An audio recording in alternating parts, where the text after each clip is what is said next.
कि राम जी ने 11,000 वर्ष तक अपनी प्रजा को केवल उपदेश किया। क्या उपदेश किया? बोले चातुर्वर्ण्यम च लोकेस्मिन् स्वे स्वे धर्मे नियोक्षति। चारों वर्णों के लोगों को उनके उनके धर्म में लगाया। वर्णाश्रम धर्म का ही राम जी ने उपदेश किया और वर्णाश्रम धर्म ही सनातन धर्म है, वैदिक धर्म। अपने अपने वर्ण के अनुकूल अपने अपने धर्म का हम पालन करें, यही सनातन धर्म है। और इसी वर्ण धर्म के कारण ही, स्वधर्म पालन के कारण ही राम जी के राज्य में सब कुछ नियंत्रित था। संपूर्ण प्रकृति नियंत्रित थी धर्म के द्वारा। और 11,000 वर्ष तक राम जी ने राज्य किया। देवर्षि नारद कहते हैं, इदम पवित्रम पावकनम पुण्यम वेदैश्च संवितम। ये जो पुण्यमय वेदमय राम जी का चरित्र है, यह पठेद रामचरितम, जो इस रामचरित को पढ़ता है, यह पठेद रामचरितम सर्व पापैहि प्रमुच्यते। एक बात,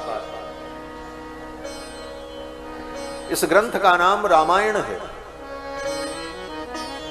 लेकिन इसके साथ साथ इसका एक नाम और है, रामचरित।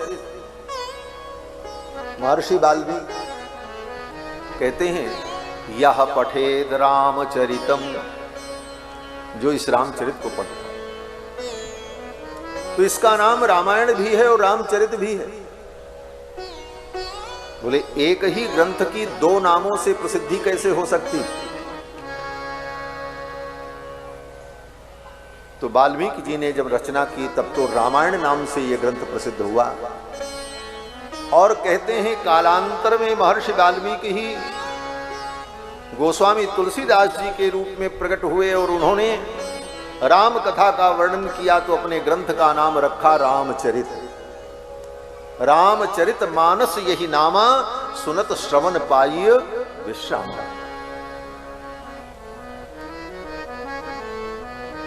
देवर्षि नारद ने संक्षेप में कथा सुनाई 100 श्लोकों में। ये मूल रामायण है। इन 100 श्लोकों का नित्य व्यक्ति पाठ करे, वो बहुत भाग्यशाली है, बहुत बड़ा पुण्यात्मा है। और इसको, इन 100 श्लोकों को दास ने रिकॉर्डिंग करके YouTube पे डाला है। जो शुद्ध उच्चारण नहीं कर सकते वे लोग YouTube में उसको लगा लें और पुस्तक लेके बैठ जाएं, तो ये 100 श्लोक का पाठ करके वो याद कर दें। सुविधा पूर्वक इन 100 श्लोकों का उच्चारण सीखकर नित्य पाठ में, अपने नित्य आराधन में समाहित कर लें तो परम कल्याण हो। आगे वर्णन करते हैं, नारद जी चले गए। नारद जी के जाने के बाद महर्षि वाल्मीकि अपने शिष्य भरद्वाज जी के साथ तमसा नदी के तट पर स्नान करने के लिए गए। वहां पर एक बड़ी विचित्र घटना घटित हुई। क्रौंच पक्षी का जोड़ा विचरण कर रहा था। उसी समय एक निषाद आया और उस निषाद ने, धीवर ने, क्रौंच पक्षी में जो नर था उसको मार दिया। क्रौंची विलाप करने लगे। क्रौंची के विलाप को देखकर महर्षि वाल्मीकि के हृदय में करुणा समुच्छलित हुई।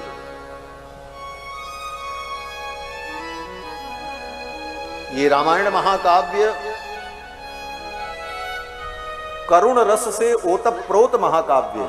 यद्यपि सब रस इसमें विद्यमान है, हास्य, भयानक, बीभत्स, श्रृंगार सब है, लेकिन प्रधान रस जो है वो करुण रस है।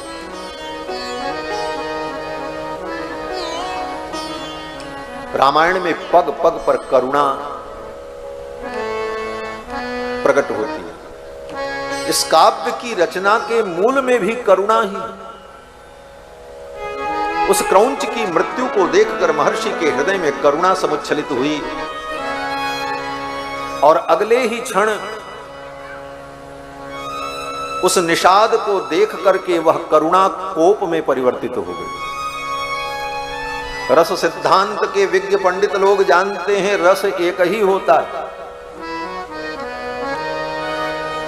उद्दीपनादि भाव के कारण उसमें परिवर्तन होता है, वही रस बदल जाता है।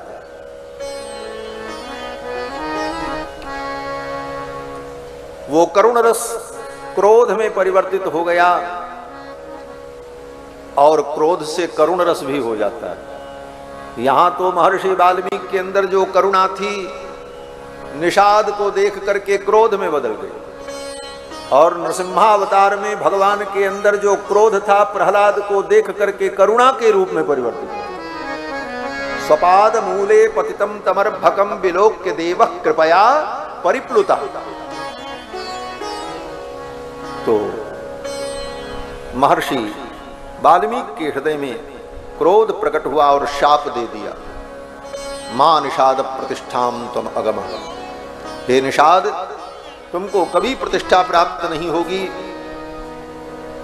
तुम शाश्वत प्रतिष्ठा को प्राप्त नहीं कर पाओगे, क्योंकि तुमने ये बड़ा निर्दय कार्य किया है। इस प्राणी को तुमने निरीह को मार दिया, शाप दे दिया, और ये शाप अनुष्टुप छंद में 32 अक्षरों में श्लोकबद्ध प्रकट हुआ। महर्षि के हृदय की जो करुणा थी, जो शोक था, वही श्लोक बन करके प्रकट हुआ। शोकः श्लोकत्वमागतः, शोक ही श्लोक बन करके प्रकट हो गए। शोकः श्लोकत्वमागतः। और जब शाप दिया, भरद्वाज जी ने सुना, वो साथ में थे, भरद्वाज जी इनके शिष्य। भरद्वाज जी ने उसे याद कर लिया। स्नान करके जब लौटने लगे तो विचार चल रहा था महर्षि के मन में भी, ये मेरे मुख से छंदोबद्ध कविता प्रकट हुई, ऐसा कैसे हुआ। और विचार का विषय है कि क्रोध में व्यक्ति कुछ भी बोलता है तो गद्य में बोलता है, पद्य में नहीं बोलता। क्रोध किसी को आए तो गाना गाए, ऐसा थोड़ी हो सकता है। क्रोध में गाना थोड़ी गाया जा सकता। क्रोध में कोई कविता प्रकट होगी, ऐसा भी नहीं होता। और तो और क्रोध में कविता राग रागनी भूल जाती है, वहां तो फिर क्रोध ही होता। लेकिन महर्षि वाल्मीकि के मुख से क्रोध में भी कविता का प्रादुर्भाव हुआ। शोकः श्लोकत्वमागतः, ये विचार का विषय बना। गुरु शिष्य दोनों विचार करते हुए कुटिया में आए। भरद्वाज जी सोच रहे थे, गुरु जी के मुख से ऐसी सुंदर पंक्ति निकली, छंद निकला, ये तो अद्भुत है, पहली बार सुनने को मिला। महर्षि वाल्मीकि भी सोच रहे थे, ये कैसी कविता मेरे मुख से प्रकट हुई। और गुरु शिष्य दोनों विचार कर रहे थे, तब तक ब्रह्मा जी आ गया। आजगाम ततो ब्रह्मा लोककर्ता स्वयं प्रभु। लोककर्ता ब्रह्मा जी महाराज आए। पहले तो ब्रह्मपुत्र आए थे, अब ब्रह्मा जी ही आ गया। ब्रह्मा जी ने आकर के कहा, हे मुनि श्रेष्ठ, आपके मुख से ये जो कविता प्रकट हुई है, इसका प्रयोजन है, ये क्यों प्रकट हुई। तो ब्रह्मा जी ने कहा कि मच्छंदा देवते ब्रह्मन् प्रवृत्तेयं सरस्वती। मच्छंदा देव, मेरी ही प्रेरणा से ये कविता आपके मुख से प्रकट हुई। बोले ब्रह्मा की प्रेरणा से।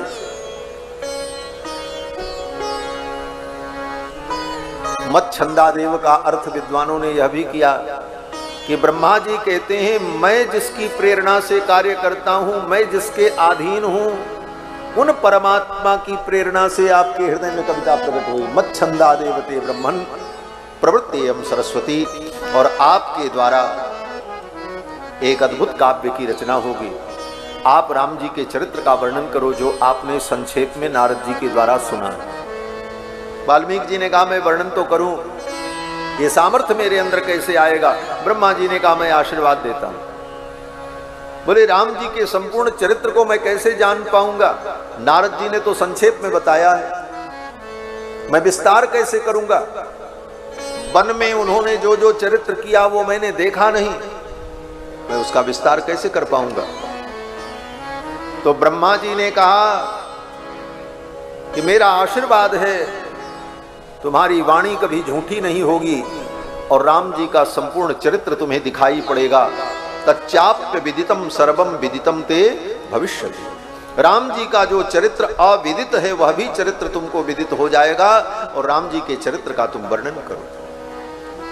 एक बात वाल्मीकि जी ने कहा, महाराज मैं वर्णन तो करूं, राम जी ने जो चरित्र किया है, कर चुके हैं, वो तो हमको विदित हो जाएगा, लेकिन आगे जो राम जी चरित्र करेंगे वो, क्योंकि अभी तो राजलीला बाकी है। तो ब्रह्मा जी ने कहा आगे राम जी जो चरित्र करेंगे वो भी आपको विदित हो जाएगा, भविष्य का चरित्र भी।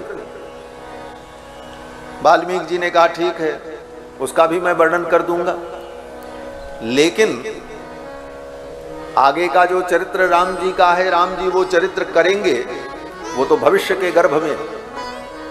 कहीं राम जी का प्रोग्राम बदल गया, हाँ, बड़े लोग होते हैं, उनके कार्यक्रम स्थगित हो जाते हैं, परिवर्तन भी हो जाता है, परिवर्धन भी हो जाता है।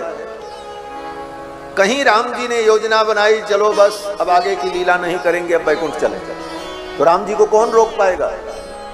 परम स्वतंत्र न सिर पर कोई, वो तो परम स्वतंत्र है, कौन उनको रोक पाएगा?